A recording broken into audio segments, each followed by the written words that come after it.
Adınız Ahmet Şimşek. Lan bu ben miyim?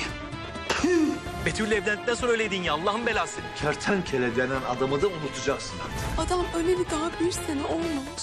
Evlenmeye kalkıyor. Madem Ziya Hoca vefat etti, biz de kendi fetvamızı kendimiz vereceğiz. Ben alt tarafı bir kaza geçirdim ama ölmedim. Yaşıyorum yani. Ziya hocam din hocası olmuş. Yeni eğitim öğretim yılımızda hayırlı olsun. Ben din öğretmeni miyim? Kimim lan ben? Notlarımda birazcık yükseklik korkusu vardır gençler. İçimden bir ses bu şerefsizin ölmediğini söylüyor.